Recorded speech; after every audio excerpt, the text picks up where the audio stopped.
Hi, and welcome to Watch It Played. My name is Rodney Smith, and in this video we're going to learn the 2 to 5 player game Hadara, designed by Benjamin Swear and published by Z-Man Games, who helped sponsor this video.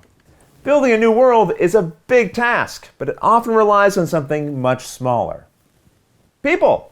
As you grow your fledgling settlement, you'll want to bring in a vibrant mix of skilled citizens from a variety of backgrounds to help your civilization flourish and ensure it reaches its fullest potential. So join me at the table and let's learn how to play. To set up, you place this piece in the center of the play area and then randomly arrange the 5 outer segments in any order so they form a pentagon shape that looks like this. Now find and separate the Epoch cards by the numbers and colors on their backs, shuffling each one independently.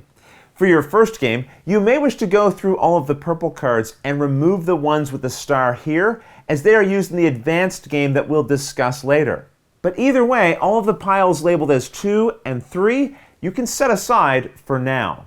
Then, from the first Epoch, deal 2 cards per player from each color onto their matching spaces here on the board. In this video, we're going to set up a 2-player game, so that means we would deal 4 from each color, like you see here, and then return any extras back to the box. Next, sort these double-sided colony tiles by the values found in their bottom left-hand corner, ensuring that the side with these coin symbols in the top left-hand corner are face up. This will create 5 piles that you shuffle separately. Then, by the board, deal 1 tile per player from each of the stacks. So in this 2-player game, that means we would have just 2 tiles in each of the stacks, returning all of the other colonies back to the box. Nearby, also place the coins and these value 10 markers. Each of the players now collects a player board, reference sheet, 8 bonus tokens in this combination, 2 gold medals, and 4 wooden markers, placing 1 on each of the matching spaces for them here. Then these setup cards are shuffled and 1 is dealt to each person. For the basic game like we're setting up here, use the side labeled A. The other side labeled B is used in an advanced game, which we'll talk about later.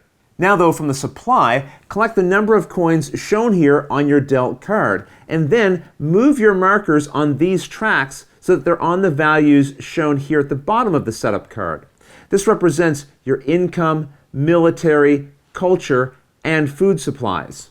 As you can see, each player will have slightly different starting values. And that's the setup.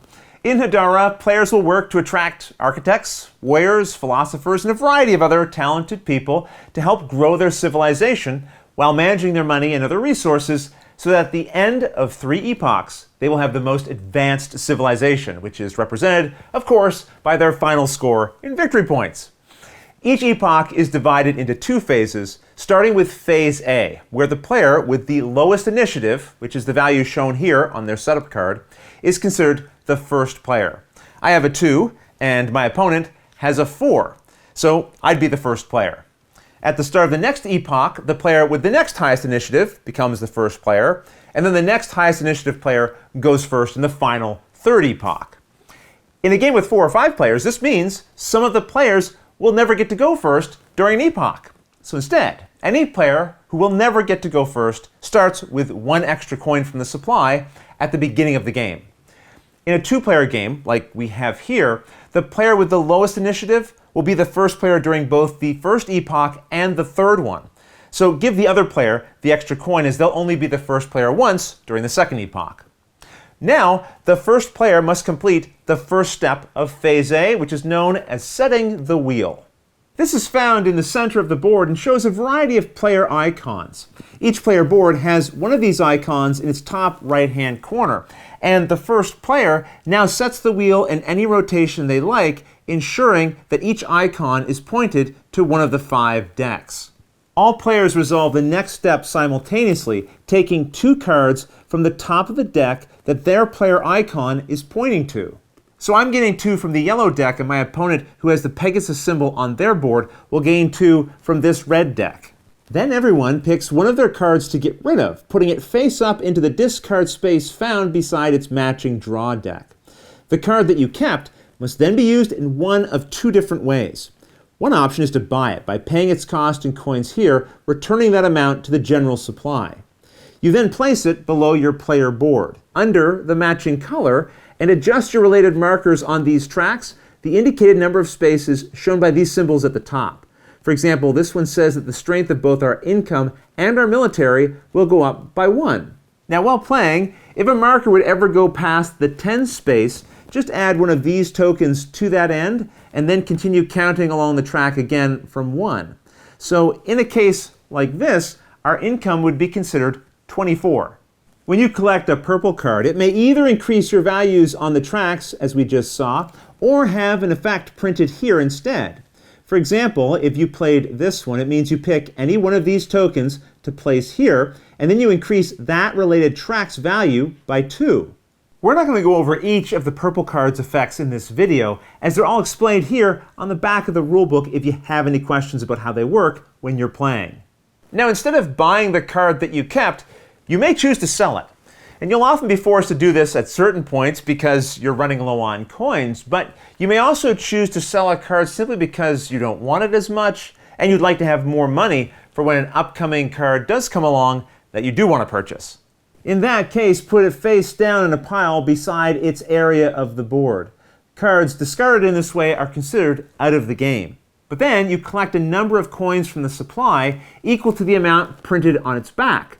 During Epoch 1, all of its cards gain you 2 coins. In Epoch 2, you get 3 coins. And when you sell in Epoch 3, you get 4 coins, which you're reminded of by the symbols on the backs of each of the cards. After the players are finished making these decisions with the 2 cards they drew, the wheel in the center is turned 1 space clockwise, with players drawing 2 cards from the decks that are now by their player icons. So I would take 2 from the blue deck, and my opponent, the Pegasus, would take 2 from the green deck. Then, just as before, they discard one of those, and the other one they keep, which they either pay for and add beneath their board, or they sell to gain coins.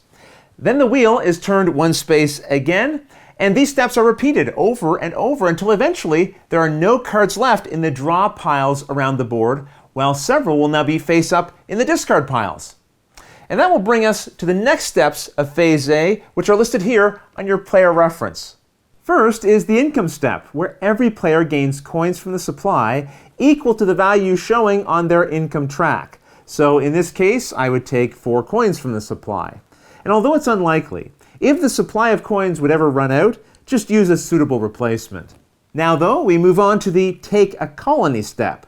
Starting with the first player and going clockwise around the table, each person can take a single colony tile that they fulfill the military requirements for, which are shown in their bottom left-hand corners. For example, if I had a military strength of 9, then I could take either the top tile from this or this stack, but not both. You can only take 1 tile per take a colony step. But you cannot take one from a stack you collected from previously. For example, if I take this one now, I can't take another from this stack in a future take a colony step.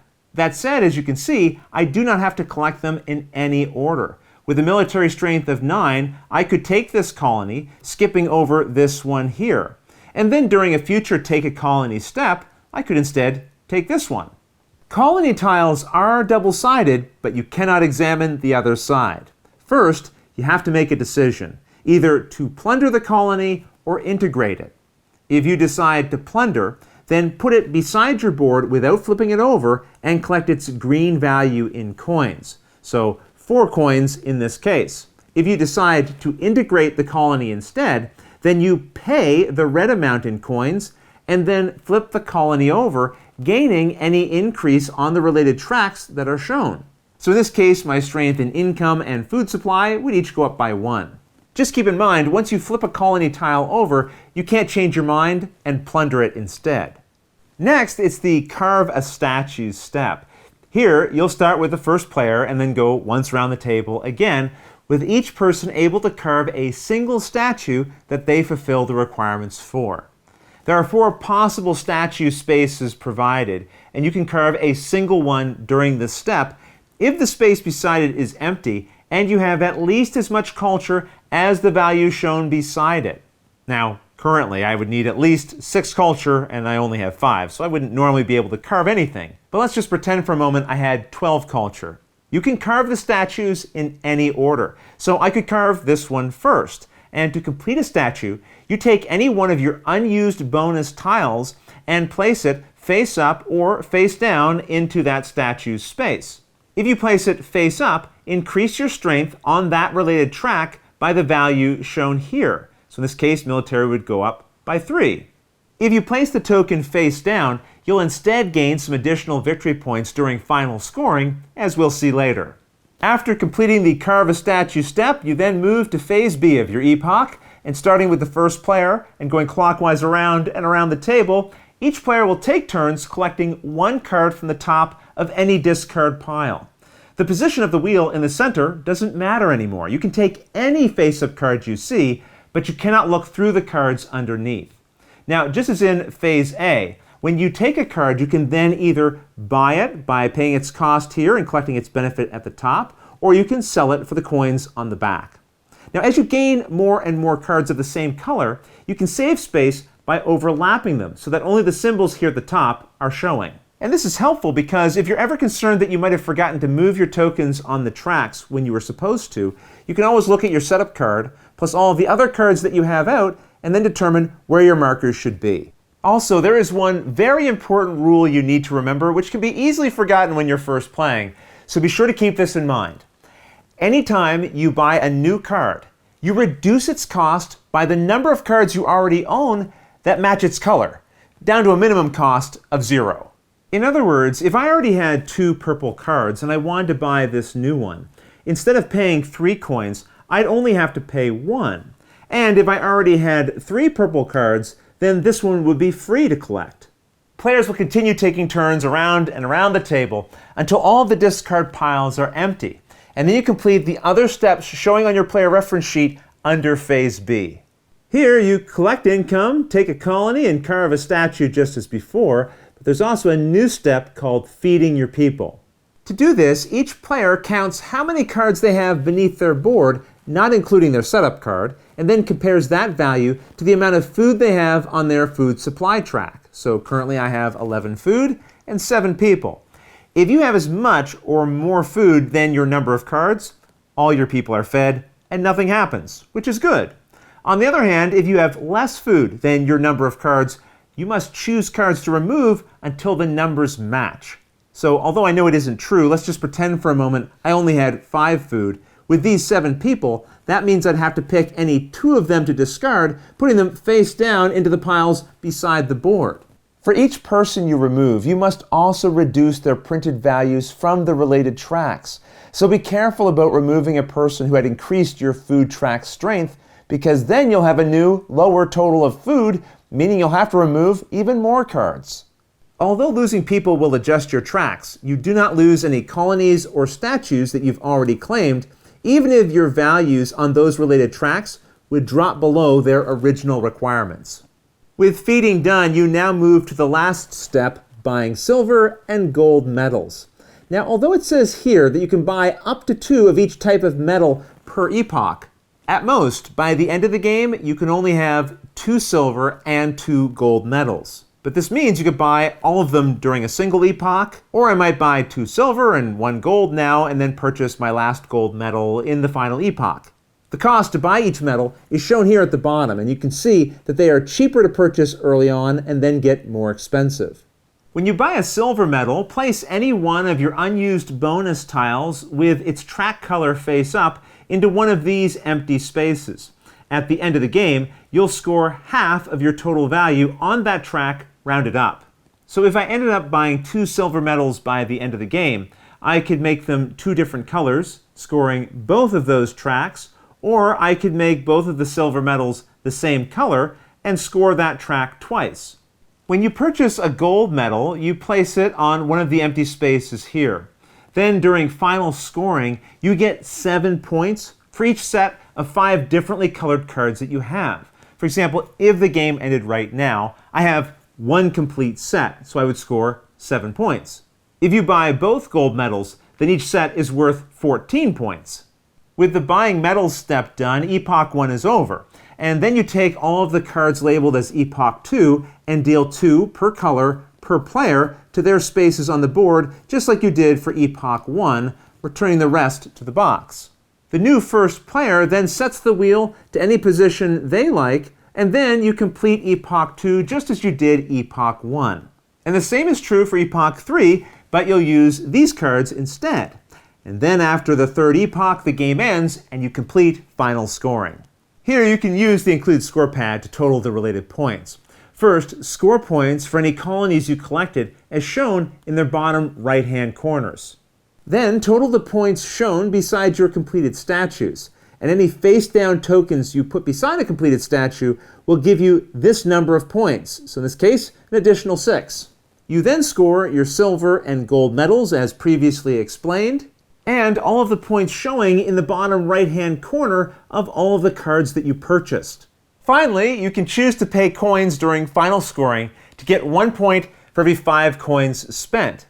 Now you total all of your points, and the player with the most wins. In the case of a tie, the tied player with the most leftover coins wins. And if there's still a tie, the tied players share the victory.